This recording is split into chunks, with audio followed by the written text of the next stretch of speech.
¿Qué tal, chicos? Aquí estamos otra vez para poder llevarles un poquito más de física. Ahora empezamos ya con lo que viene a ser la parte de electrocinética o electrodinámica, como lo quieran llamar algunos. Algunos prefieren llamarlo electrocinética porque no se estudia tan a profundidad los efectos internos que van a causar la corriente eléctrica y algunas otras propiedades, ¿no? Pero ya comúnmente lo llamamos electrodinámica. Sí, hablaremos un poquito de la corriente eléctrica y de la resistencia. Todavía nada de acoplamiento. Acoplamiento lo vamos a dejar para otro vídeo que va a ser de circuitos eléctricos. Así que vamos para escuchar un poquito sobre la corriente y la resistencia y hablar sobre la ley de Ohm. Una de las cositas que sería bueno recalcar en este punto es lo siguiente. Una vez en el examen de admisión de San Marcos, en las preguntas tipo de vino un enunciado donde decía que existe, ¿no?, una mala creencia popular en la cual se cree que el voltaje igual a intensidad de corriente por la resistencia es la ley de Ohm. Eso está totalmente mal. Bueno, algo así decía el enunciado en el examen de admisión de San Marcos. ¿Y quieres saber por qué? Bueno, entonces vamos a ver el video. Entonces, empezaremos esta parte hablando de lo que viene a ser la corriente eléctrica, ¿no? Entonces, ¿qué nosotros entendemos por corriente eléctrica? Primero, consideramos un poquito la idea, ¿no?, de que los tiempos de nuestro amigo Alessandro Volta, cuando él diseña la pila, generalmente la idea que él tenía era un recipiente que contenía una solución de ácido sulfúrico en la cual coloca dos metales, ¿no? Uno era plomo y otro era platino, si es que no me equivoco. El detalle estaba que cuando él conectaba los extremos libres de estas dos varillas metálicas, se generaba una descarga que él consideraba, por ejemplo, que era infinita, así la llamaba, ¿no? Consideramos nosotros la siguiente idea. Basado en la electrostática, si nosotros tenemos dos cuerpos cargados y los conectamos por medio de un alambre, sabemos que va a haber una descarga hasta que se llegue al equilibrio electrostático. Y ahí nomás queda la descarga. Pero en el caso de la solución que tenía nuestro amigo Volta y sus varillas de fierro, al conectarlas, no existía la descarga, pero el equilibrio electrostático no se alcanzaba, sino que la descarga se mantenía fluyendo, por decirlo así. Entonces ahí nosotros tendríamos la primera noción de corriente eléctrica que se pudo observar científicamente hablando, ¿no? Ahora, en función a ello se sabía que los cuerpos cargados, ¿no?, al estar a diferentes potenciales ya con el tiempo, si se conectaban se establecía un flujo de carga eléctrica, o mejor dicho, se establecía una corriente eléctrica. Ahora, el flujo de carga que iba desde un punto hasta otro. Entonces, la cuestión era que había un flujo de algo y se sabía que la corriente eléctrica era eso, no era el flujo de algo. Lo que no se sabía en realidad era exactamente el flujo de qué cosa era, ¿no? Por ejemplo, una de las proposiciones de nuestro amigo André-Marie Ampère fue el hecho de considerar a la corriente eléctrica como un grupo de partículas cargadas positivamente que fluían por el interior del material. Una idea que en el tiempo en el cual la propuso, la gente la consideró muy descabellada y absurda, ¿no? O sea, no fue una idea que se haya aceptado, ¿no? A pesar de que nosotros podemos considerar que hoy en día es la forma en la cual nosotros, por decirlo así, consideramos a la corriente eléctrica. Entonces, la corriente eléctrica la podemos encontrar en diferentes ocasiones, ¿no? Cada vez que nosotros encendemos un artefacto electrónico o eléctrico, es que hay corriente eléctrica que está fluyendo, ya sea por el interior del material, ya sea por una propia batería o ya sea porque está conectado, ¿no?, a un tomacorriente externo. Entonces, sabemos que este flujo de algo hoy en día es un flujo de partículas cargadas, ya sea positiva o negativa, dependiendo la sustancia o el material por donde esté fluyendo la corriente. Eso es lo que nosotros sabemos. Pero, ¿qué diferencia a un material conductor de un material aislante? ¿Por qué solamente hay corriente o puede transmitirse corriente eléctrica por ciertos materiales, pero no en otros materiales, como por ejemplo la madera? La madera no fluye por la corriente no fluye por la madera, pero sí por los metales. Entonces, la diferencia está en que los metales contienen, por ejemplo, cargas libres, y no solamente los metales, existen diferentes materiales que vamos a considerar conductores. Y la característica esencial de todos ellos es que contienen cargas libres, portadores de cargas libres, partículas con carga que no están fijas a un átomo, sino que están deambulando libremente por el material. En cambio, en los aislantes, como en la madera, la carga está fija a cada uno de los átomos, no se escapa, entonces no hay manera de que se forme la corriente eléctrica. Ahora, En base a estas ideas que nosotros podemos considerar, entonces, ¿cómo es que ocurre la corriente eléctrica? Vamos a tomar en cuenta nosotros lo siguiente, ¿no? Por ejemplo, por acá hemos hecho dos gráficos.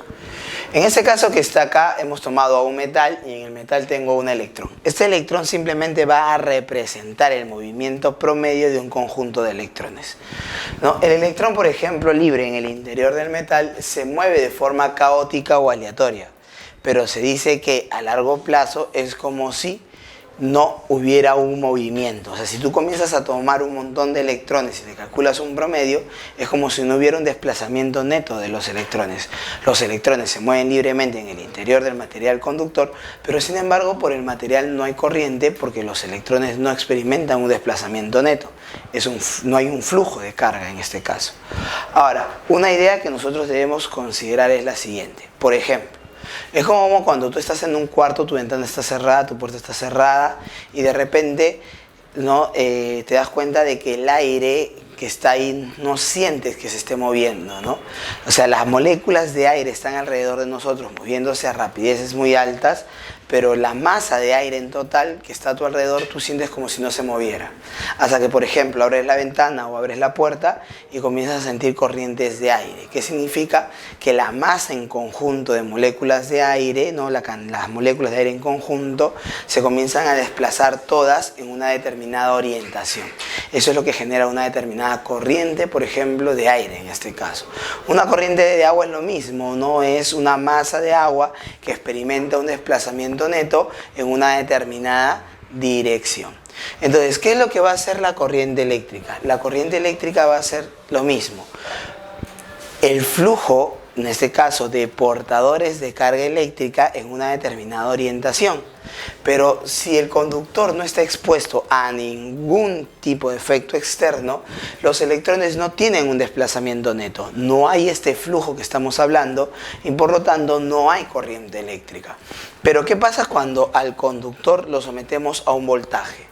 Ya sabemos que es un voltaje. Si no recuerdas qué es el voltaje es una diferencia de potencial. Y te recomiendo que mejor mires los videos anteriores, ¿ah? Ahora, mira por acá. Si nosotros sometemos al conductor a un voltaje, en el interior del conductor se va a establecer un campo eléctrico. Este campo eléctrico va a ejercer una fuerza sobre el electrón, en este caso que estamos usando, y lo va a arrastrar. Esta distancia que yo puedo resaltar acá, que se ha movido el electrón, es lo que algunos llaman arrastre o deriva. Ahora, imagínate una infinidad de electrones, un montón de electrones que comienzan a moverse todos juntos en esa misma orientación debido a ese campo eléctrico. Entonces, ¿qué vas a hacer? Vas a generar un flujo, un movimiento neto de portadores de carga eléctrica en una determinada orientación. Eso es la corriente eléctrica. Ahora, pero la corriente eléctrica no necesariamente es causada por los campos eléctricos o diferencias de potencial. Todo cuerpo que esté cargado eléctricamente y experimente un movimiento, un desplazamiento neto, se puede considerar corriente eléctrica hasta cierto punto. Por ejemplo, existen modelos de estudio de los átomos. El átomo más sencillo es el átomo de hidrógeno, que el electrón está dando vueltas y se puede tomar ese movimiento del electrón alrededor del núcleo atómico de hidrógeno como si fuera una corriente. Se le puede asociar la medida de una corriente. ¿Ya? Entonces, ojo con eso. Simplemente la corriente eléctrica es el flujo de portadores de carga debido a un desplazamiento neto que estos experimentan. Las causas del desplazamiento neto pueden ser diferentes, ¿no? Pueden ser eléctricas, pueden ser mecánicas.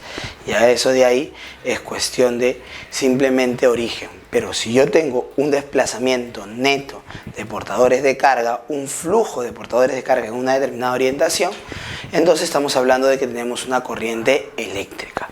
Entonces, si nosotros sabemos que la corriente eléctrica es el desplazamiento neto de algo, es el flujo neto de algo, digamos, retrocede hasta los tiempos otra vez de Volta, un poquito más adelante, entonces, ¿en qué sentido fluye la corriente? ¿En qué sentido fluyen las cargas para poder establecer la corriente? Esa es una de las preguntas que se podrían considerar. Entonces, una de las primeras cuestiones que ya se acordó, se formalizó era de que asumir que la corriente estaba compuesta por partículas cargadas de forma positiva. Oye, Eleazar, pero eso no es lo que dijo Ampère.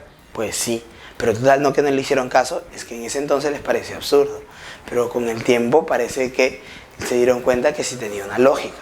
Entonces, cuando la gente se puso de acuerdo, ¿no?, entre ellos los científicos dijeron, ¿sabes qué? Vamos a asumir que la corriente simplemente se debe al movimiento de portadores de carga positiva. A este acuerdo, a este convenio, es lo que se le llama la corriente convencional. La corriente convencional simplemente es aquella que nosotros asumimos, ¿no?, compuesta por partículas cargadas positivamente. Con el tiempo se va a descubrir que las partículas cargadas en el interior de diferentes materiales pueden ser positivas o pueden ser negativas. Entonces, en algunos materiales como los metales solamente tenemos cargas negativas. Si nosotros mantenemos la convención que hemos establecido, la corriente, el flujo de la corriente será opuesto al movimiento de los electrones, porque nosotros asumimos que la corriente se mueve en el sentido en el cual lo harían portadores de carga en forma positivos, ¿no?, portadores de carga positivos. Pero resulta que no solamente los metales son los que conducen corriente. Oye, Lesa, tú me has hablado de otras sustancias donde pueden haber cargas positivas y negativas, pero no me has hablado de qué sustancias. Por ejemplo, vamos a poner, ¿en qué caso podríamos hablar de una corriente eléctrica formada solamente por partículas positivas? En muchos laboratorios de física se hacen experimentos con hadrones, en este caso. Y sobre todo pues, se prefiere usar bastante la partícula alfa o el núcleo de helio. Y como el núcleo de helio le has quitado todos los electrones, estamos hablando de que es una partícula cargada positivamente. Entonces, si estos de acá se aceleran, experimentan un desplazamiento neto y podríamos nosotros considerarlos como una corriente eléctrica conformada por portadores de carga positivos.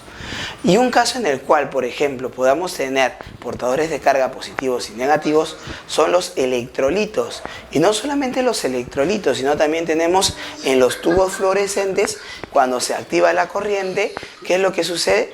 Lo que sucede es que comienza a fluir, ¿no?, los portadores de carga tanto positivos como negativos para lados diferentes. Eso generalmente es lo que tiende a suceder, pero hay un desplazamiento, hay un flujo neto de portadores de carga y tenemos corriente eléctrica. Entonces, dentro de un fluorescente tenemos corriente debido a portadores de carga positivos y debido a portadores de carga negativos, pero en los metales solamente cargas negativas.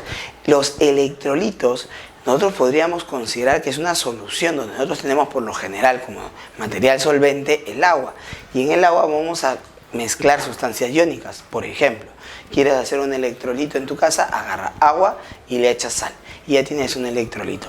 Ahora, por lo general, el agua que proviene del caño ya es electrolito. ¿Pero por qué, Eleazar? Porque el agua que nosotros consumimos del caño no es agua pura, está compuesta con diferentes impurezas. Debe tener iones de diferentes tipos en el interior y por lo tanto, cuando se conecta a una diferencia potencial, el agua sirve como un medio para que la corriente pueda fluir a través de ella, esta agua del caño, porque ya tiene partículas, ¿no?, con carga positiva o negativa. Pero ¿qué pasaría si fuese agua pura? Si fuese agua pura no pasa nada. Después, cuando tú le echas sal, la sal es una sustancia iónica que al entrar en contacto con el agua se va a separar en cationes y en aniones, cargas positivas y cargas negativas. Y cuando tú lo sometes a un campo eléctrico, estas cargas van a adquirir un desplazamiento neto. Va a haber un flujo neto de portadores de carga y eso ¿qué cosa va a ocasionar? Una corriente eléctrica. Entonces ahí hemos visto diferentes casos, no solamente los metales, y la corriente no solamente está formada por partículas cargadas positivamente. Ahora, en esta situación que está acá, nosotros hemos hablado, por ejemplo, ¿no?, del conductor metálico. En el conductor metálico hemos considerado que al inicio, cuando no había campo, el electrón en promedio es como si no se moviese, como las moléculas de aire cuando todas las ventanas están cerradas y la puerta. Es como si estuviera en reposo la masa de aire. Pero cuando se somete a un campo eléctrico me doy cuenta que el electrón está siendo arrastrado. Vamos a ver dos tipos de movimiento.